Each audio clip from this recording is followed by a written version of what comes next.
जब उस समय कुछ ऐसा समय होता था जब दिन में, मतलब पूरे उसमें सीजन में एक ऐसा समय होता था जब राजा दिन में कुछ समय अपने खेतों में किसान की तरह कार्य करके बिताया करते थे। उस ऋतु मिथिला के राजा जनक के खेत में बहुत अच्छी फसल हुई। उन्होंने भूमि को कुछ समय के लिए बिना जोते छोड़ने का फैसला किया। एक सुबह राजा जनक खेतों में उगी अनायास घास को उखाड़ने के लिए हल चला रहे थे कि उनका हल किसी ऐसी चीज में फंस गया जो किसी दूर के पेड़ की जड़ मालूम होती थी। उन्होंने हल को एक तरफ रखा और निरीक्षण के लिए झुके। यह कोई पारदर्शी चिकनी जड़ थी जो समांतर में फैली थी। राजा ने ऐसा कोई चीज पहले नहीं देखी थी। जिज्ञासा में उन्होंने उस चीज के ऊपर से मिट्टी को हटाना शुरू किया। पहले कुछ मीटर दाईं तरफ, और जब दाईं तरफ कुछ नहीं मिला तो कुछ फुट बाईं तरफ, और वहां कुछ था, एक अर्ध पारदर्शी तरबूजा के आकार की कोई चीज जो आंखों से तो कोई अजीब फल जान पड़ता था और संपर्क से किसी विचित्र द्रव्य से भरा गुब्बारा यह चीज थी तो गर्म, लेकिन उसके संपर्क से राजा के शरीर में बर्फ सी ठंडी लहर दौड़ गई। जिज्ञासा स्वरूप उन्होंने उस विचित्र फल के आसपास से मिट्टी हटाकर उससे पूरी तरह निकालना चाहा, लेकिन उनकी सहज प्रवृत्ति ने उनसे बिल्कुल विपरीत करवाई। उन्होंने फल का जो ऊपरी हिस्सा दिख रहा था उस पर भी मिट्टी पुनः डाल दी। बोलो सियापति रामचंद्र की जय, पवन सुत हनुमान की जय। जनक ने अपने पैरों पर खड़े होने का एक असफल प्रयास किया। उनके पैर जैसे जमीन से चिपक गए थे। उनके हाथ मिट्टी पर सावधानी से ऐसे रखे थे जैसे वे अपनी गर्भवती पत्नी के पेट को छूने का स्वप्न देख रहे हों। जनक के इस स्वप्न को बैलों के गले में पड़ी घंटी की आवाज ने छोड़ा कर दिया। उनके बैल मक्खियां हटाने के लिए सर हिला रहे थे और अपने मालिक का पुनः जोतने शुरू करने का इंतजार कर रहे थे। जनक खड़े हुए, हल को बैलों से अलग किया और बैलों को उस स्थान पर ले गए जहां उनका घोड़ा 2 सैनिकों की निगरानी में आराम कर रहा था। सैनिकों को वहीं पर रहने का इशारा करके वे घोड़े पर चढ़े और महल का रुख किया। क्या एकमात्र एक संयोग था कि ऋषि विश्वामित्र की अगुवाई में ऋषियों का एक समूह पिछली शाम मिथिला पहुंचा था। क्या ऐसी विचित्र चीज एक खेत में पाया जाना ऋषियों के आगमन से संबंध था? राजा जनक का दिमाग घोड़े से भी अधिक गति से दौड़ रहा था। हालांकि उनका दिमाग किसी मंजिल पर नहीं पहुंचा। उनके घोड़े ने उनको महल के उस अतिथि गृह में पहुंचा दिया जहां पर ऋषि ठहरे थे। एक फल ऋषिवर, एक विचित्र फल। जनक ऋषि विश्वामित्र को अतिथि गृह के आंगन के नीम के पेड़ नीचे बैठे देखते ही बड़बड़ाए। एक श्वेत अर्ध पारदर्शी फल खेतों में मैंने देखा। गुरुदेव कृपाए जल्दी मेरे साथ चलिए। बोलो सियापति रामचंद्र की जय, पवन सुत हनुमान की जय। देखिए, ऋषि विश्वामित्र चेहरे पर सख्त भाव तथा सादी आवाज में बोले, शांत हो जाइए राजन। मुझे अतिथि गृह में जो फल परोसे गए हैं उनसे मैं संतुष्ट हूं। मुझे इच्छा नहीं है कोई नहीं ऋषिवर। जनक बीच में बोल पड़े, जरूरी नहीं है कि वह फल ही है। यह कोई विचित्र चीज है, एक तरबूजे के आकार की चीज जिसमें धुंधला सा द्रव भरा है। उसके बीच में एक लाल रंग की सेम की बीज जैसे कोई फली है। मैंने उससे पूरा खोद कर नहीं देखा, यह सोचकर कि कहीं हाँ ठीक है, मैं जानता हूँ आपने क्या देखा है। ऋषि विश्वामित्र चिड़चिड़े स्वभाव में बोले। जनक इस बात से चिंतित थे कि ऋषि विश्वामित्र जो अपने मित्रतापूर्ण स्वभाव के लिए जाने जाते थे, पिछली शाम जब से आए थे अशांत और अस्नेही दिख रहे थे। ऋषि विश्वामित्र जानते थे कि जनक द्वारा खोजी गई चीज कोई फल नहीं, अपितु देवी लक्ष्मी की होने वाली देह थी। बोलो सियापति रामचंद्र की जय, पवन सुत हनुमान की जय, सीता माता की जय। जिन्होंने इस प्रकार से अवतार लेने का निर्णय ले लिया था जिससे पूरा ऋषि समाज दुख में था, देवता भी खुश नहीं थे। एक पखवाड़े पहले ऋषियों और देवताओं की खुशी का ठिकाना नहीं रहा था जब भगवान राम की देह ने देवी कौशल्या के गर्भ में विकसित होना शुरू कर दिया था। ऋषि विश्वामित्र ने वहां भी शुक्राचार्य द्वारा लगाई गई अड़चनों को दूर करने में महत्वपूर्ण भूमिका निभाई थी। अब देवताओं ने उन्हें नया काम सौंपा था, देवी लक्ष्मी के पृथ्वी पर अवतरण की घटना में सहयोग देना। वे इस कार्य के लिए बिल्कुल भी उत्कृष्ट नहीं थे। वे हे ऋषिगणों, उनका कारण आपको कुछ ही देर में पता चलेगा। ऋषि विश्वामित्र ने अपनी भावनाओं को छुपाया और सौंपे गए कार्य में लग गए। उन्होंने जनक को औपचारिक लहजे में कहा, हे राजन, ऋषियों का दल यहाँ उसी संबंध में उपस्थित है। बोलो सियापति रामचंद्र की जय। जिस संबंध में आपने उस चीज को देखा, खेतों में पाया, हमें यहाँ यज्ञ शुरू करना है जो कई महीनों तक चलेगा। आपकी और रानी सुनियाना की उपस्थिति की आवश्यकता समय समय पर पड़ेगी। आज यज्ञ के आरंभ में भी आप दोनों की उपस्थिति अनिवार्य है। यज्ञ उसी स्थान पर होगा जहां आपको वह चीज मिली है। जाओ, स्नान करो और देवी सुनियाना को अपने साथ ले आओ।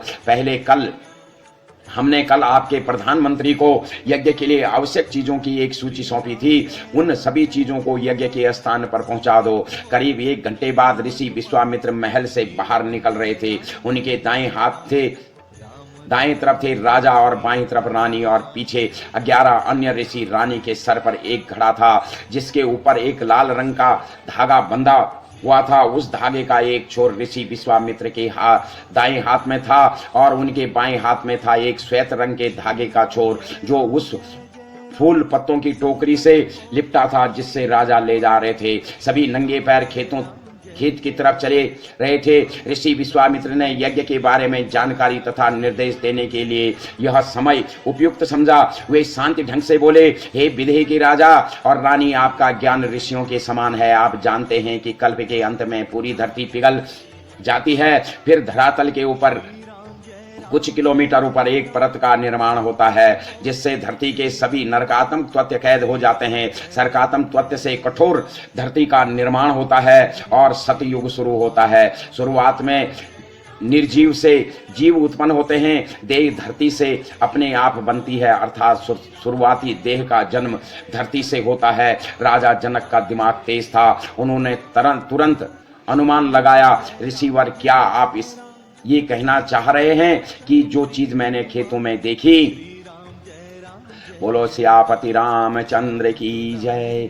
पवन सुत हनुमान की जय। सीता माता की जय। देखिए है, वो कोई फल नहीं बल्कि एक देह है, एक जिंदा देह। धरती ने किसी जीव को जन्म दिया है, एक मानव को। जनक, धरती ने एक मानव को जन्म दिया है, एक महिला मानव को। विश्वामित्र सीधे मुद्दे पर आए, कौन है ये दुखी आत्मा? ऋषिवर, हाँ ऋषियों,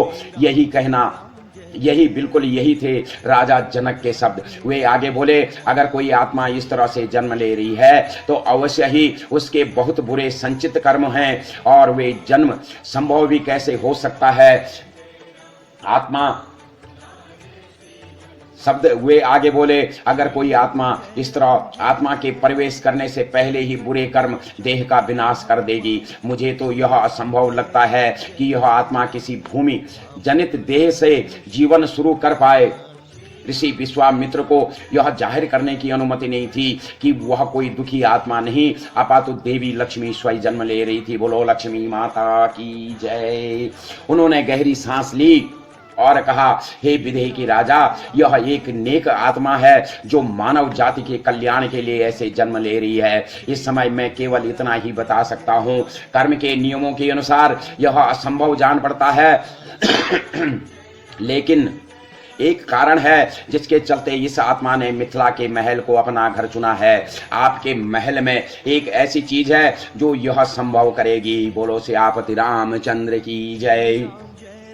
मैं इस जन्म को संभव बनाने के लिए ही यहाँ हूँ। जनक को कर्म के नियम अच्छे से मालूम थे, वे जानते थे कि अगर किसी भली आत्मा ने इस तरह जन्म लेने का निर्णय लिया था तो वह कोई देवी ही हो सकती थी, लेकिन उन्होंने उस आत्मा के बारे में ज्यादा जानने के लिए जिद करना ठीक नहीं समझा। उन्होंने अपनी पत्नी की ओर देखा, दोनों ने मन ही मन कुछ बात की और उनकी उस आत्मा के बारे में जिज्ञासा खत्म हो गई। बोलो सियापति रामचंद्र की जय। हे ऋषिगणों, संक्षेप में बताता हूं। बताओ तो देवी लक्ष्मी ने भूमि से जन्म लेकर धरती के सभी आत्माओं के कर्मों को अपने ऊपर ले लिया था। जाहिर सी बात थी कि उस समय बुरे कर्म अच्छे कर्मों से कहीं ज्यादा थे, अर्थात उन्होंने पूरी धरती के बुरे कर्मों को अपने ऊपर ले लिया था। उन बुरे कर्मों का विनाश करने से ही धरती पर रही आत्माओं की पीड़ाएं कम हो सकती थी। दो तरह के बुरे कर्म होते हैं, विकर्म और कुकर्म। विकर्म को अच्छे कर्मों से खत्म किया जा सकता है, लेकिन कुकर्मों के लिए पीड़ा झेलनी ही पड़ती है। देवी लक्ष्मी ने पूरी धरती के कुकर्मों के लिए पीड़ा झेलने का निर्णय ले लिया था। हाँ, उन्होंने पीड़ा झेली पूरी मानव जाति के लिए माता सीता ने पीड़ा झेली। हे ऋषियों, पीड़ा झेली। हनुमान जी चुप हो गए, भावनाओं ने उनका गला रुद्र कर दिया। हनुमंडल में अत्यधिक तनावपूर्ण सन्नाटा छा गया। जितने भी ऋषि शिष्य, महिलाओं की आंखें नम हो गई थी और कभी भी उनका रोना निकल सकता था। हनुमान जी ने स्वयं को संभाला, गहरी सांस ली और बोले, भावनाएं नासर प्राणी की विशेषता है। भावनाएं आत्मा को काल अस्तित्व के जाल में बांध देती है। मुझे भावनाओं से दूर रहना पड़ता है, अन्यथा ये मुझे कमजोर करती है। मुझे काल और अस्तित्व से एक छोटा सा अंतराल लेने की आवश्यकता है।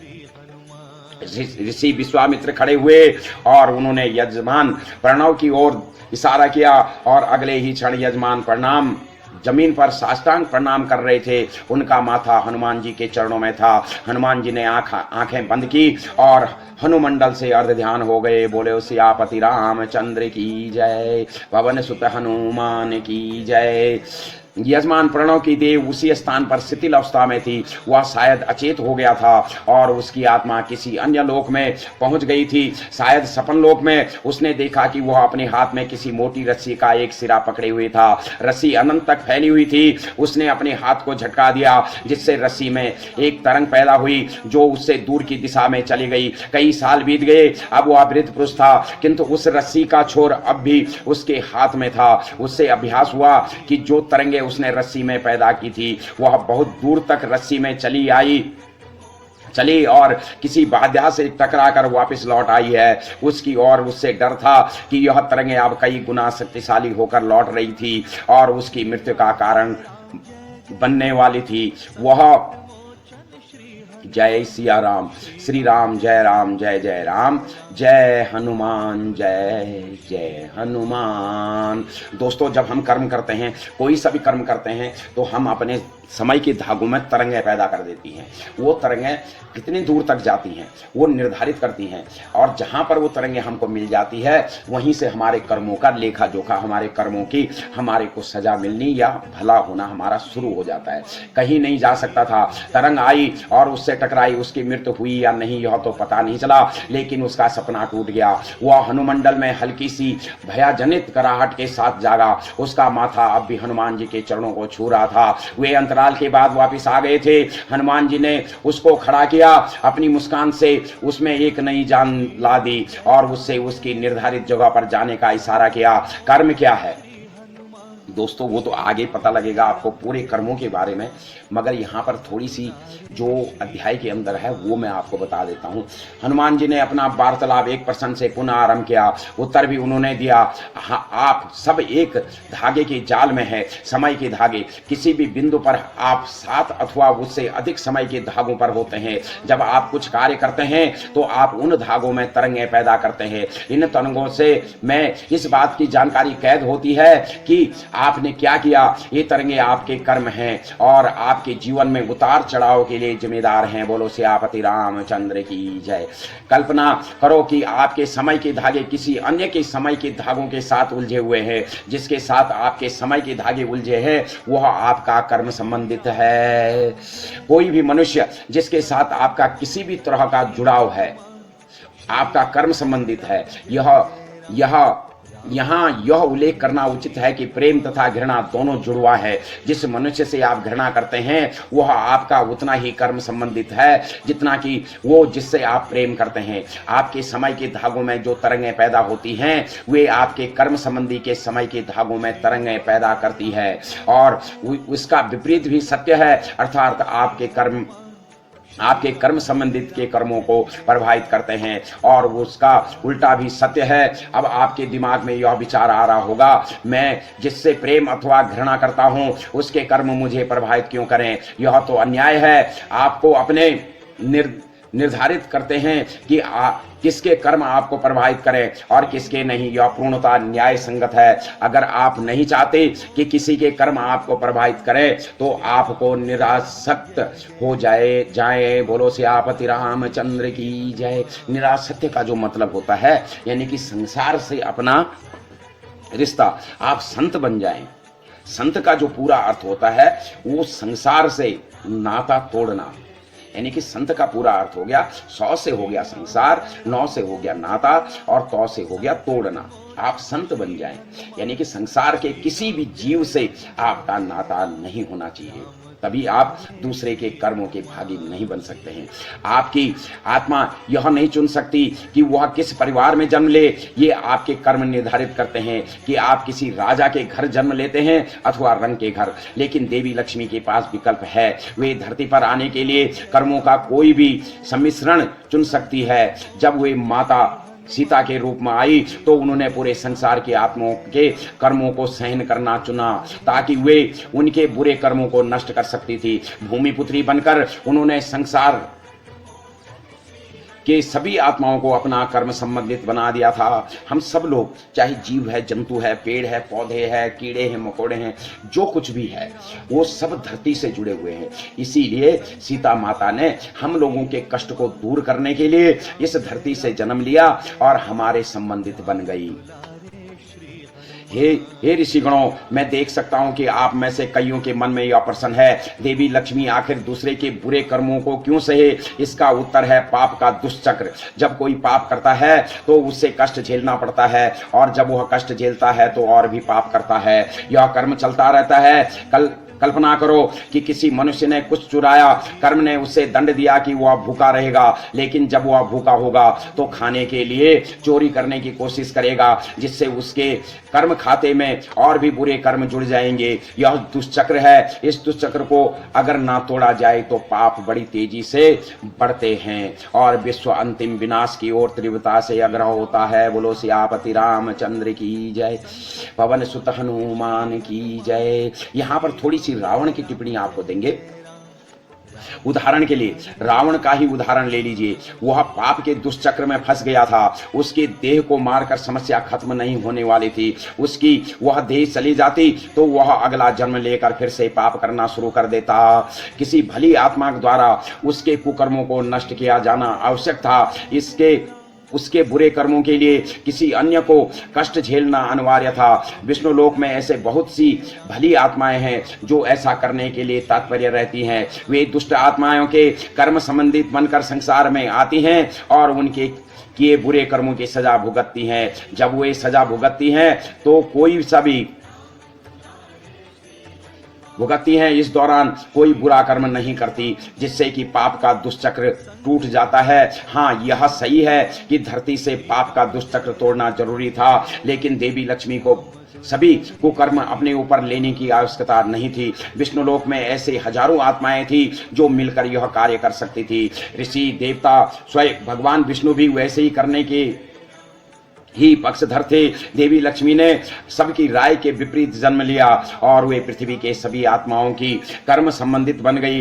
हे ऋषिगणों, कल्पना करो कि 2 लड़कियां जंगल में भटक गई हैं और आसपास कहीं पानी नहीं है। एक राजकुमारी है जिसने पहले कभी किसी चीज की कमी का अनुभव नहीं किया, और दूसरी है एक गरीब बनवासिन की बेटी जिससे लंबे समय तक प्यासे रहने की आदत है। वे दोनों अपने बुरे कर्मों के कारण बोलो सियापति रामचंद्र की जय, पवन सुत हनुमान की जय। के कारण इस परिस्थिति में फंस गई हैं। आप ये सोचेंगे क्योंकि दोनों को एक ही प्रतिकूल परिस्थितियों में फंसी हैं तो दोनों किसी एक जैसे बुरे कर्म की सजा भुगत रही हैं, लेकिन ऐसा निष्कर्ष गलत होगा। परिस्थिति के अनुसार बराबर है, लेकिन परिस्थिति की अनुकूलता बराबर है, लेकिन राजकुमारी की पीड़ा दूसरी लड़की से अधिक है। इसलिए राजकुमारी को दूसरी लड़की के मुकाबले किसी बड़े कुकर्म की सजा मिल रही है। देवी लक्ष्मी जो संपत्ति, सुख, सुंदरता, भाग्य भरपूर तथा विश्व की अन्य सरकातम चीजों की स्वयं प्रतिमूर्ति है, उन्होंने माता सीता के रूप में अपना आदि तक जीवन जंगल में बिताया। देवी लक्ष्मी द्वारा एक पल के लिए जंगल की कठिनाई को झेलना किसी अन्य आत्मा के द्वारा 1000 साल तक नरक की अग्नि में जलने के बराबर है। आप कल्पना भी नहीं कर सकते कि सभी पीड़ाएं अपने ऊपर लेकर उन्होंने कितनी बड़ी मात्रा में कुकर्मों का खात्मा किया। विश्वामित्र ने देखा कि हनुमान जी पुनः भावुक हो रहे थे। उन्होंने यजमान की ओर इशारा किया। वे साष्टांग प्रणाम किए क्रिया के लिए तैयार रहे। हनुमान जी रूधे गले से आगे बोले, जब भी माता सीता के कोमल पैरों में कोई कांटा चुभा, उन्हें वो पीड़ा हुई जो किसी साधारण आत्मा को तब होती है जब उनके देह के अंगों को पूरी तरह काटा जाए। जब भी किसी निषाद ने उन्हें गाली दी, उनके चरित्र पर सवाल उठाए, उन्हें वो पीड़ा हुई जो किसी साधारण आत्मा को तब होती है जब उनके देह को जिंदा जला दिया जाए। भगवान राम से जुदा होकर बिताए एक पल में उन्हें वो पीड़ा हुई जो किसी साधारण आत्मा को तब होती है जब उनके देह को कोई राक्षस जिंदा खा जाए। हनुमान जी के चेहरे पर एक आंसू लुढ़क आया। ऐसा लग रहा जैसे वो सिसकारियां भरकर रोने वाले हो। भावना उन्हें काल और अस्तित्व के पकड़ में ले जा रही थी। उनके अनस्वस्थर खतरे में थी। यजमान प्रणव तुरंत अपने पैरों पर खड़े हुए और हनुमान जी की ओर भ्रमित अवस्था में आगे बढ़े। इससे पहले कि वह उनके चरणों तक पहुंच पाता, वे अर्ध ध्यान हो गए। क्योंकि यजमान हनुमान जी के अर्ध ध्यान होते समय उनके चरणों में साष्टांग प्रणाम की क्रिया नहीं कर रहे थे, तब ऋषि विश्वामित्र को वे सभी कर्मकांड पूर्व पुनः करने पड़े जो चरण पूजा के किसी भी सत्र के शुरू में करने होते हैं। चरण पूजा का मतलब जो हनु किताब लिखी गई थी उसकी पूजा लगातार चल रही थी। जब हनुमान जी पुनः प्रकट हुए, वे पूर्णता, शांति और स्थिर थे। हम कहाँ थे? उन्होंने अपना वार्तालाप पुनः शुरू किया। हाँ, राजा जनक, देवी सुनियाना और ऋषिगण खेत में उस स्थान की ओर जा रहे थे जहाँ एक विचित्र चीज देखी गई थी। राजा को अभ्यास था कि कुछ बहुत बड़ा होने जा रहा था। इस संबंध में वह जानकारी हासिल करने के उद्देश्य से उन्होंने प्रश्न किया, ऋषिवर, धरा पर रह रही सभी आत्माओं के कुल पाप कर्म की मात्रा की कल्पना करना भी मुश्किल है। यह आत्मा इतना सब कैसे सहन करेगी? ऋषि विश्वामित्र शांति से बोले, हे जनक, जैसे कि तुम जानते हो कि बुरे कर्म दो तरह के होते हैं, विकर्म और कुकर्म। विकर्म इस आत्मा के आत्मीय मित्र द्वारा, आत्मीय मित्र का मतलब होता है जो उसका पति होगा या जैसे आदमी है तो उसकी पत्नी होगी, नष्ट हो जाएंगे। और कुकर्म के लिए इस आत्मा ने स्वयं कष्ट सहने का निर्णय लिया है। हे ऋषिगणों, जब दो आत्मीय मित्र मिलते हैं तो उनके विकर्म एक दूसरे के अच्छे कर्मों को द्वारा नष्ट हो जाते हैं। भगवान राम ने इतने अच्छे कर्मों को धारण करके जन्म लिया था कि वे माता सीता द्वारा धारण किए गए सभी कुकर्मों को नष्ट करने के लिए प्राप्त थे। अब मैं चाहता हूं कि आप उस गड्ढे वाले उदाहरण को पुनः दिमाग में लाओ। संसार की आत्माएं बुरे कर्म में गड्ढे में फंसी थी। भगवान विष्णु गड्ढे के बाहर उन सबको बाहर निकालने के लिए तैयार थी। यहां पर मैं आपको थोड़ी सी बात बता देता हूं। जो यहां पर गड्ढे का जो कर रखा है, निर्णय किया है, ये जब आपको अध्याय आएगा, जब रामचंद्र जी सीता माता को राजा सागर की कहानी सुनाएंगे।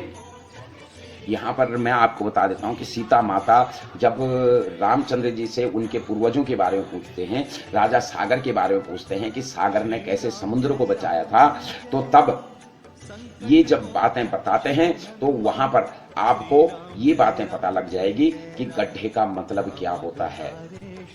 गड्ढे का मतलब है कि संसार की सारे जो आत्माएं, जैसे हम बुरे कर्म करते हैं या हमारा बुरी सोच होती है, जब हम बुरे सोचते हैं तो हम बुरे कर्म करते हैं और हम उस बुराई के गड्ढे में फंस जाते हैं। तो उसी को नष्ट करने के लिए यहाँ पर गड्ढे का उपयोग करा गया है। आगे चलते हैं। बोलो सियापति रामचंद्र की जय, पवन सुत हनुमान की जय। माता सीता द्वारा धारण किए गए सभी विकर्मों को नष्ट करने के लिए प्राप्त थे, गड्ढे में बाहर निकालने के लिए तैयार थे, लेकिन वे आत्माएं इतनी अज्ञानी थी कि भगवान विष्णु द्वारा भेजी गई रस्सी को पहचान नहीं पा रही थी। देवी लक्ष्मी ने इस गड्ढे में उतरने का निर्णय लिया। भगवान विष्णु ने उनको गड्ढे से बाहर निकाल लिया, क्योंकि वे देवी लक्ष्मी से प्रेम की रस्सी से जुड़े थे और देवी लक्ष्मी संसार की अन्य आत्माओं से जुड़ गई थी। इसीलिए जब वे बाहर आए तो अन्य आत्माएं भी उनके साथ बाहर आ गई। जनक को समझ में आ गया कि यह कन्या, उस कन्या ने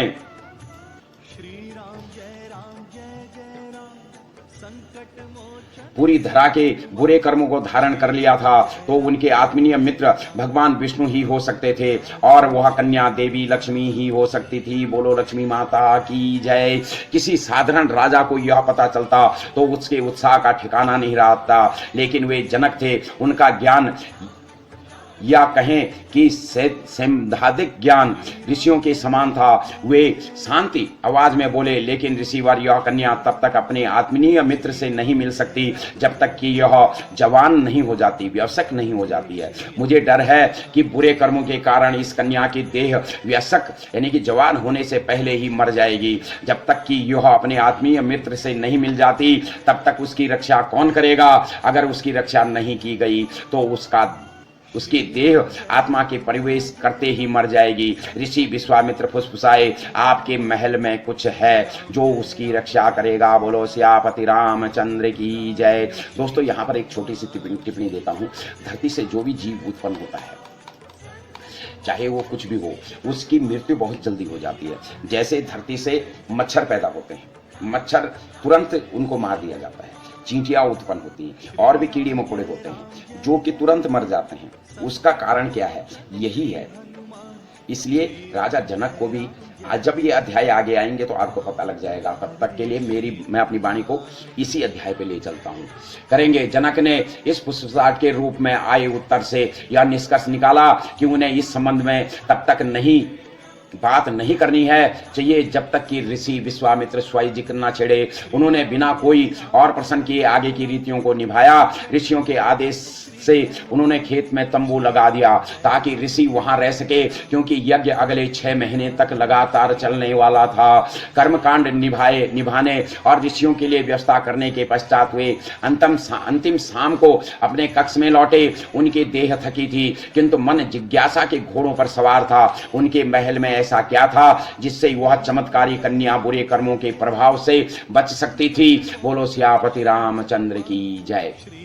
वे जानते थे कि इंद्रदेव सुख और दुख, हर्ष, शोक आदि का वितरण आत्मा के कर्मों के अनुसार करते हैं। इंद्र को वैसे करने से रोकने के कई तरीके ऋषि सुझाते हैं। उदाहरण, अगर कोई आत्मा भगवान शिव से जुड़ी हो तो उस आत्मा को इंद्र तब तक कोई दुख प्रदान नहीं कर सकते हैं जब तक कि उस आत्मा का शिव से संपर्क न टूट जाए। बोलो महादेव की जय। क्या भगवान शिव उस कन्या की रक्षा करने वाले थे? लेकिन एक छोटी बच्ची भगवान शिव से संपर्क कैसे बना सकती थी? ऐसा करने के लिए कड़ी तपस्या जो करनी पड़ती है। जब उन्हें उत्तर सूझा तो उनके पेट में हलचल हुई। हाँ, एक चीज थी उनके महल में, एक धनुष, जिसमें जनक परिवार के किसी भी आत्मा को तुरंत शिवलोक से जोड़ने की शक्ति थी। वह यह धनुष उनके परिवार की विरासत थी जिससे वे बिल्कुल भूल चुके थे। बचपन में ही उनके गुरु ने आग्रह किया था कि धनुष का प्रयोग केवल बहुत आवश्यक पड़ने पर ही किया जाए। उन्होंने कभी आवश्यकता नहीं पड़ी थी। जिस कक्ष में उनके परिवार की धरोहर रखी थी वह कक्ष उनके बगल के कक्ष में ही था। उन्हें वह धनुष देखने की तीव्र इच्छा हुई। उन्होंने उस कक्ष का ताला खोलने में 10 मिनट और फिर वह संदूक खोलने में अन्य 10 मिनट लगे जिसमें धनुष रखा था। उन्होंने धनुष को निकालकर दीवार से सटी एक मेज पर रख दिया। उस पर ऊपर दीवार से उनके पूर्वजों की तस्वीरें उनकी ओर मुस्कुरा रही थी। धनुष की डोरी कसी हुई थी। उन्होंने धनुष को अपने माथे से छूकर प्रणाम किया और एक मंत्र मन ही मन जपा। धनुष की डोरी इतनी ढीली हो गई कि उन्होंने उसे आराम से एक छोर से खोल दिया।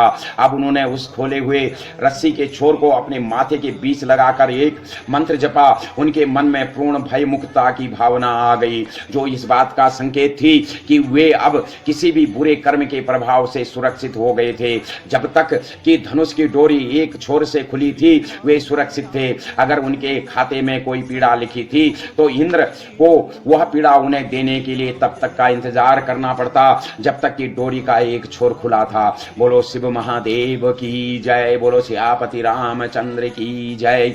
और उस रस्सी के छोर को या तो वो केवल स्वयं बांध सकते थे अथवा कोई वो जो धनुष के स्थान पर उनके रक्षक का स्थान ले, अर्थात वे जब तक चाहते सुरक्षित थे। उन्होंने आनंद अनुभव हुआ यह सोचकर कि वे पूरा जीवन कष्टों से मुक्त रह सकते थे। लेकिन फिर यह तथ्य उनके ध्यान में आया कि धनुष की रक्षा केवल कष्ट को आगे बढ़ा सकती थी। जो कर्म उस कष्ट के लिए जिम्मेदार है उसको नष्ट नहीं कर सकती थी। अगर इस जन्म के कर्मों के प्रभाव से इस धनुष के कारण बच जाते तो अगले जन्म में प्रहार होता। यही कारण था कि उन्हें कभी इस धनुष का प्रयोग करने की नहीं सूझी। उनका उद्देश्य मोक्ष था जो केवल कर्मों के नष्ट करने से मिल सकता था, उनके फल को आगे स्थगित करने से नहीं। उन्होंने धनुष को उठाया, डोरी का खुला हुआ छोर वापस बांधकर रक्षा को समाप्त कर दिया। उन्होंने धनुष को वापस उसके संदूक में रख दिया और अपने कक्ष में लौट आए, जहां सुकून की नींद उनका इंतजार कर रही थी। देवी सीता के जन्म का यज्ञ पिछले 6 महीने खेत में चला और उसके बाद महल में स्थगित कर दिया गया। राजा जनक ने देखा कि उन्हें 6 महीने पहले जो फल खेतों में दिखा था वह अब द्रव्य के गुब्बारे में तब्दील हो गया था, जिसके अंदर एक मानव शिष्य को देखा जा सकता था, जो जड़ जैसी चीज,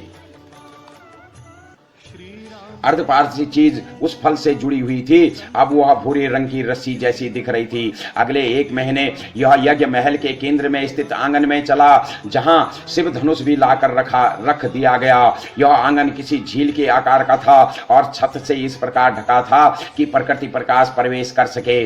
जब ऋषियों को यह विश्वास हो गया कि धनुष शिष्य की रक्षा कर रहा था तो उन्होंने उसको राजा रानी के हवाले कर दिया। ऋषि विश्वामित्र ने घोषणा की, हे जनक, हे सुनियाना, यह कन्या तब तक सुरक्षित रहेगी जब तक कि धनुष की डोरी एक तरफ से खुली है। इस डोरी को या तो स्वयं बांध सकती है और या उसका आत्मीय मित्र सही समय पर इसका आत्मीय मित्र यहाँ आएगा और इस डोरी को बांधेगा। इसके बाद यह कन्या आपके महल से चली जाएगी। जीवन का उद्देश्य सफल करने के लिए बोलो सियापति रामचंद्र की जय।